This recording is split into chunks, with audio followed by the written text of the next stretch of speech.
প্রিয় BA first সেমিস্টারের ছাত্রছাত্রীরা, আজকে আমি যে বিষয় নিয়ে আলোচনা করব সেটি হচ্ছে তোমাদের হিস্ট্রির যে অনার্স পেপার তোমরা নিয়েছো।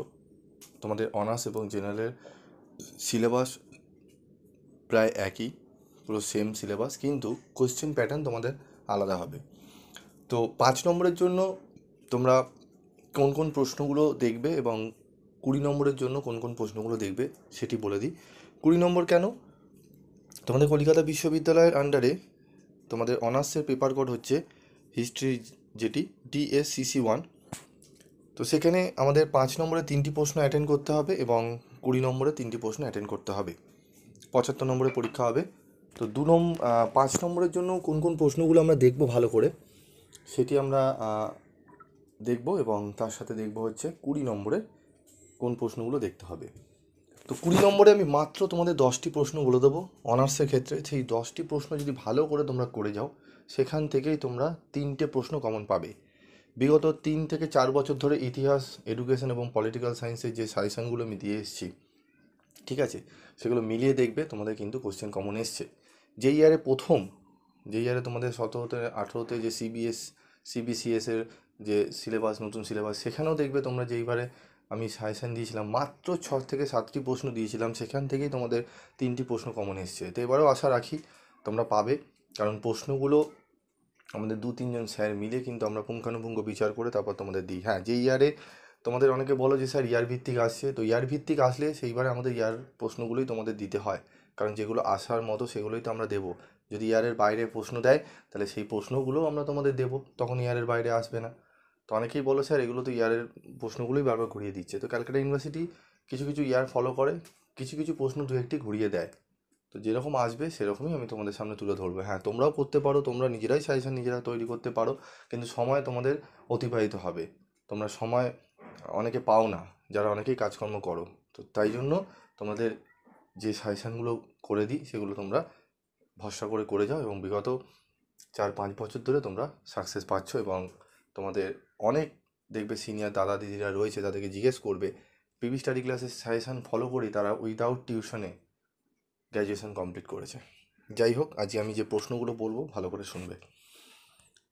টোটাল আমাদের 75 নম্বরে পরীক্ষা হবে। 5 নম্বরে কোন কোন প্রশ্নগুলো পড়ব।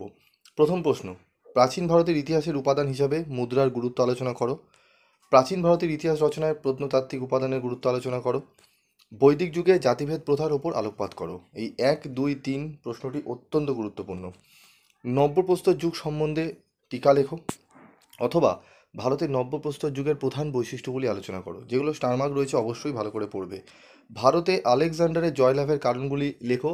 আমি বলবো তোমরা এটি 20 নম্বর হিসাবে পড়ে যাবে, কারণ 20 নম্বরের প্রশ্নটি অত্যন্ত গুরুত্বপূর্ণ। তবে আমার মতে এবারে তোমাদের কিন্তু এটি 5-এ দেওয়ার সম্ভাবনা বেশি, কিন্তু তবুও আমি তোমাদের বলবো 20 নম্বর হিসাবে তোমরা পড়ে যাবে, কারণ 20 নম্বরে দিয়ে দিলে তোমরা কিন্তু লিখতে পারবে না। আর যদি 20 নম্বরে পড়ে যাও তাহলে 5-এ দিলে তোমরা সেখান থেকে ছোটো করে বানিয়ে লিখতে পারবে। বোঝাতে পারলাম? চলে আসবো 6 নম্বরের প্রশ্ন। প্রাচীন ভারতীয় ইতিহাসের উপাদান হিসাবে বৈদেশিক সাহিত্যের গুরুত্ব আলোচনা করো। 7 নম্বর প্রশ্ন, বৌদ্ধ ও জৈন ধর্মের মধ্যে পার্থক্য লেখো। 8, মৌর্য সাম্রাজ্যের পতনের কারণগুলি আলোচনা করো। 9, গৌতম বুদ্ধের মূল উপদেশগুলি কী ছিল। গান্ধার শিল্প বিষয় সংক্ষেপে আলোচনা করো। অষ্টাঙ্গিক মার্চ সম্পর্কে টিকা লেখো। সভা ও সমিতি সম্পর্কে টিকা লেখো। হিস্ট্রি ও ইতিহাসের মধ্যে পার্থক্য লেখো। এই প্রশ্নটি অবশ্যই পড়বে তোমরা, হিস্ট্রি এবং ইতিহাসের মধ্যে পার্থক্য। ওকে, এই প্রশ্নগুলো পড়বে, আর স্টার মার্ক কোশ্চেনগুলো ভালো করে তোমরা রেডি করবে। 13, 14, 15, 16, 17 এই প্রশ্নগুলো অনার্সদের জন্য খুবই গুরুত্বপূর্ণ। জেনারেল ক্যান্ডিডেট দেখবে হচ্ছে তোমরা যারা জেনারেল রয়েছে তারা হচ্ছে তোমাদের 14 নম্বর অবধি কোশ্চেনগুলো দেখলেই হবে। 14 নম্বর অবধি যে কোশ্চেনগুলো দেওয়া আছে তার মধ্যে তোমরা দেখলে হবে। অনার্স যারা রয়েছে 15 থেকে 14 থেকে মানে 13 থেকে 13, 14, 15, 16, এই 17 এই প্রশ্নগুলো অবশ্যই গুরুত্ব সহকারে করবে। আশা করি তোমরা 3টে 5 নম্বর অনার্সে কমন পেয়ে যাবে। এই 17টি প্রশ্ন একটু বেশি দিলাম অনার্সের ক্ষেত্রে, এবং যারা জেনারেল রয়েছে তারা যদি চাও তো 12 অবধি প্রশ্ন পড়লেও তোমাদের কিন্তু হবে। 12টি প্রশ্ন তোমরা প্রথম 12টি প্রশ্ন জেনারেল করবে, এবং অনার্সদের পুরো 17টি প্রশ্নই তোমাদের করতে হবে। তার মধ্যে 13 থেকে 17 মানে 13, 14, 15, 16, 17 5টি প্রশ্ন। এই 13 থেকে 17 5টি প্রশ্ন ভালো করে করবে, ঠিক আছে? তোমরা ওখান থেকে প্রশ্ন 2টি তো মিনিমাম কমন পাবেই, ঠিক আছে? এবং প্রথমগুলো যেগুলো স্টার রয়েছে সেগুলো পড়বে। ঠিক আছে, টু দি পয়েন্ট অ্যান্সার লিখবে। ঠিক আছে, তোমাদের টেক্সট বই যেগুলো আমি বলে দিয়েছিলাম, টেক্সট বইগুলো ভালো করে খুঁটিয়ে পড়বে, টেক্সট বই থেকে উত্তরগুলো লিখবে। যারা ভালো রেজাল্ট করতে চাও অবশ্যই টেক্সট বই ফলো করবে, কারণ টেক্সট বইয়ের বিকল্প কোনো হয় না। তোমরা টেক্সট বই ফলো করবে, দেখবে তোমাদের 80 থেকে 90% নম্বর তোমরা অনার্সে পেয়ে যাচ্ছ। যদি নর্মাল নোটস বা তোমরা বই ফলো করো সেরকম নাম্বার তোমাদের কিন্তু অ্যাভারেজে নাম্বার পাবে। বারবার প্রথম থেকে আমি তোমাদের বলে আসি।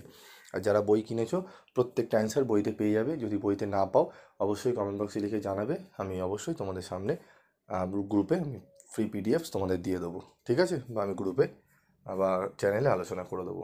এবং আরেকটি তোমাদের জন্য সুখবর রয়েছে, সেকেন্ড সেমিস্টারে তোমাদের যারা নোটস কিনতে চাও বা যারা সাজেশান তো পাবেই, নোটস যারা কিনতে চাও একদম কম রেমুনারেশনে, জব থেকে কম আমি ফ্রিতেই তোমাদের প্রোভাইড করতাম, কিন্তু ফ্রিতে দেওয়া সম্ভব নয়, আমাদের স্যারদের কিছু রেমুনারেশন দিতে হয়। তো একদম কম রেমুনারেশনে মানে তোমরা 50 থেকে 60 টাকা 70 টাকায় কিন্তু পিডিএফ নোটস পেয়ে যাবে। হ্যাঁ, তোমাদের আজকে আমি বলে দিলাম, তোমরা কথাটা রেকর্ড করে নিও বা এই ভিডিও তোমরা সেভ করে রেখো। 50 থেকে 60 বা 70 টাকার মধ্যে, মানে 100 টাকার বিলও তোমরা 90 টাকা, 100 টাকার নিচে তোমরা কিন্তু প্রত্যেকটা ম্যাক্সিমাম সাবজেক্টের নোটস পেয়ে যাবে। এবং তোমরা যদি বই কিনে থাকো তাহলে খুবই ভালো, তোমরা বই থেকে পড়ে নেবে। বই আমি রাইটারের নাম বলে দেবো, সেই বইতে তোমরা পেয়ে যাবে। যদি বই একান্ত না কিনে থাকো বা বই তোমরা কিনতে না পারো, তোমাদের অনেক কম রেমুনারেশনে তোমাদের কিন্তু নোটস দেওয়া হবে। হ্যাঁ, নোটসগুলো বই থেকেই হবে।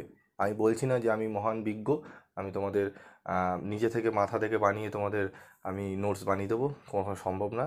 কেউ এরকম কোনো মানে আমি জানা নেই আমার টিচার যে একদম মাথা থেকে সব নোটস তৈরি হয়। তো সেই নোটস পেতে তোমরা যদি চাও অবশ্যই তোমরা অনেক কম রেমুনারেশনের মধ্যে তোমরা নোটস পেয়ে যাবে। তার জন্য তোমাকে করতে হবে কি, চ্যানেলটি সাবস্ক্রাইব করে পাশে থাকা বেল আইকনে ক্লিক করে রেখে দিতে হবে এবং তোমাদের পিবি স্টাডি ক্লাসে গ্রুপে জয়েন থাকতে হবে। যদি 50 থেকে 60 টাকা 70 টাকার বিনিময়ে তোমরা যদি নোটস পেতে চাও, ঠিক আছে। এবং ভিডিওটি কেমন লাগলো অবশ্যই কমেন্ট বক্সে লিখে জানাবে। পরীক্ষা খুব ভালোভাবে, তোমাদের প্রত্যেকের পরীক্ষা ভালোভাবে, যারা ইতিহাস নিয়েছো, এডুকেশন নিয়েছো, পলিটিক্যাল সায়েন্স নিয়েছো, আরও অন্যান্য যে সাবজেক্টগুলো নিয়েছো। হ্যাঁ, ইকোনমিক্সের অনেকেই তোমরা রিকোয়েস্ট করেছো ইকোনমিক্সের হবে না, দিতে পারবো না, তো তোমরা অন্য জায়গায় দেখে নিতে পারো। বাকি যে সাবজেক্টগুলো রয়েছে প্রত্যেকটা সাবজেক্টে আমি এক এক করে দিচ্ছি, তোমরা ভালো করে পড়ে নেবে। আজকের মতো এইটুকুই, দেখা হচ্ছে পরবর্তী ভিডিওতে। ঠিক আছে, তারপর আমরা আলোচনা করব 20 নম্বরে। ঠিক আছে, তো 20 নম্বরের জন্য একটু ওয়েট করো, আমি তোমাদের দিচ্ছি 20 নম্বরের প্রশ্নের